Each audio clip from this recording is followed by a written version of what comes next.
Baiklah.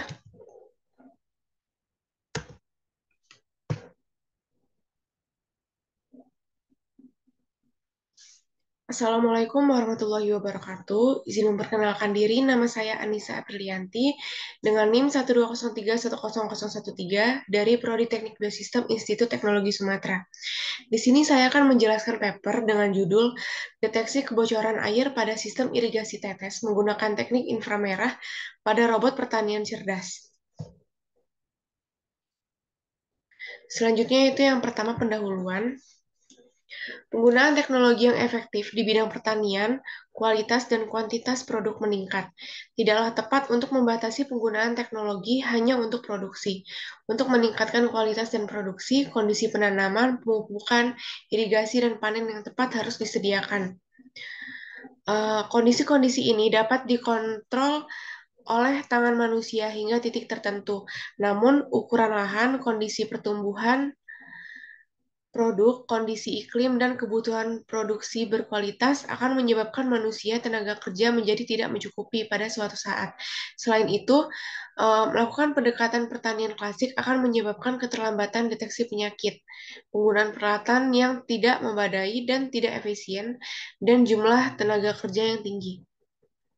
Lalu yang kedua, irigasi tidak hanya terdiri dari mengalirkan air ke lahan. Hal ini dapat dilakukan dengan memberikan air pada produk atau tanah menggunakan metode yang berbeda pada waktu yang berbeda.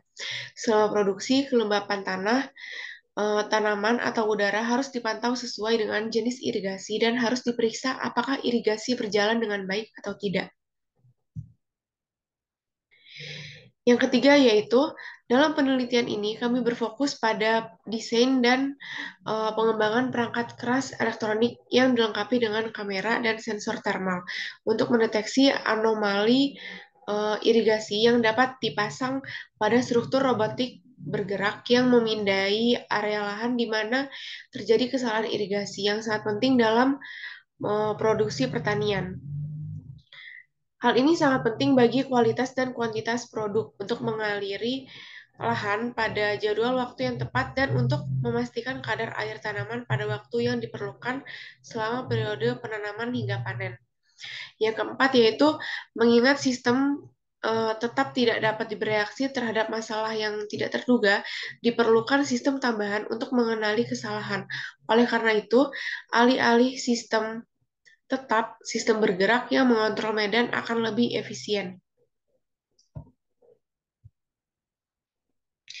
Selanjutnya yaitu metode penelitian.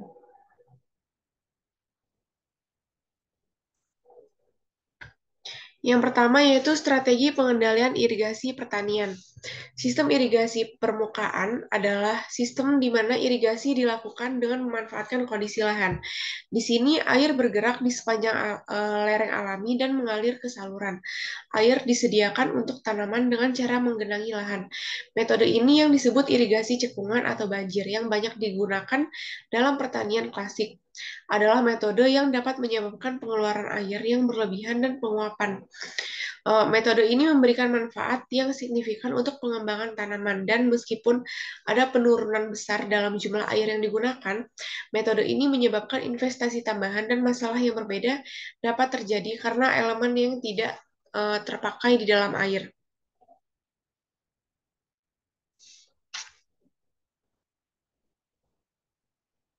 Yang kedua yaitu sistem pemantauan. Irigasi dalam sistem modern dilakukan dalam loop terbuka dan tertutup. Pada loop terbuka, irigasi diberikan ke sistem berdasarkan waktu atau volume. Apakah irigasi berjalan dengan benar di lapangan ditentukan oleh karyawan atau dipastikan oleh sensor di lapangan. Apakah irigasi yang memadai dilakukan dalam sistem ini, baik berdasarkan waktu atau volume. Sebagian besar didasarkan pada tanaman menggunakan metode pengambilan sampel dan memanfaatkan pengalaman. Yang ketiga yaitu metode kontrol. Faktor yang paling penting dari faktor yang lainnya adalah kekurangan air. Selain itu, kelebihan air juga menyebabkan stres. yang dapat dilihat pada gambar di bawah. Contoh masalah kebocoran air dapat dilihat dalam pandangan alur tanaman. Area kebocoran menyebabkan kelebihan air yang merupakan masalah bagi tanaman terdekat dan memicu kekurangan air untuk tanaman berikutnya di garis alur air.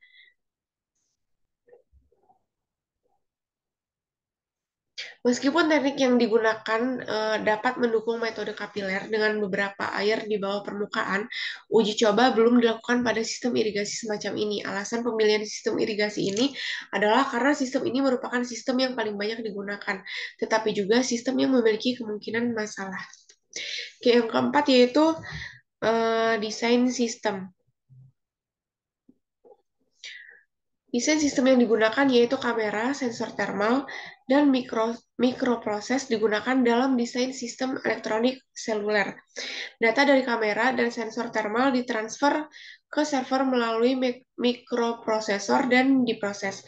Kamera dan sensor termal menerima gambar yang sama dari area yang diselidiki, yang memudahkan pengambilan keputusan mengenai pendeteksian kelebihan air. Selanjutnya yaitu hasil dan pembahasan. Dalam sistem yang dirancang, data dari kamera dan sensor thermal dikumpulkan di ESP32 CAM dan ditransfer ke komputer server melalui Wi-Fi dan diproses perangkat lunak server yang dikembangkan mampu mendeteksi kebocoran air yang terjadi selama irigasi dengan menganalisis data kamera. Dengan demikian, penggunaan kamera termal alih-alih sensor kelembapan tradisional berhasil diimplementasikan dalam mendeteksi kebocoran air. Lalu studi eksperimental. Kondisi tanah kering dan kondisi cuaca panas dan tidak terlalu lembab pada saat pengujian seperti yang terlihat pada gambar di samping, sampel lubang irigasi normal dan sampel lubang irigasi yang rusak dibuat pada pipa irigasi di area pengujian. Lubang irigasi yang berfungsi dengan baik menyediakan air yang cukup untuk tanaman, dan pola irigasi ini ditunjukkan oleh tanda berwarna hijau. Sebaliknya, penyiraman yang tidak normal melepaskan lebih banyak air daripada yang dibutuhkan, mengakibatkan kebocoran air yang ditunjukkan dengan tanda yang berwarna merah. Lalu, eh, gambar di bawah ini menunjukkan gambar termal kebocoran dan kondisi penyiraman normal pada titik uji. Tentu saja, setiap gambar yang diambil harus memiliki jarak yang sama ke titik uji. Hal ini disebabkan oleh kebutuhan untuk memastikan konsisten hasil pengukuran. Jika tidak, misalnya jika setiap area pengukuran dipilih dengan ketinggian yang berbeda, maka titik bocor mungkin tidak terdeteksi atau titik irigasi normal dapat disalahartikan sebagai titik bocoran. Lalu pengoperasian sistem yang dirancang, diverifikasi, dan diuji dengan menggunakan modul sensor termal, referensi, dan saat ini tersedia di pasaran pada gambar di bawah. Perbedaan suhu terlihat jelas antara daerah yang diairi dan daerah yang kering.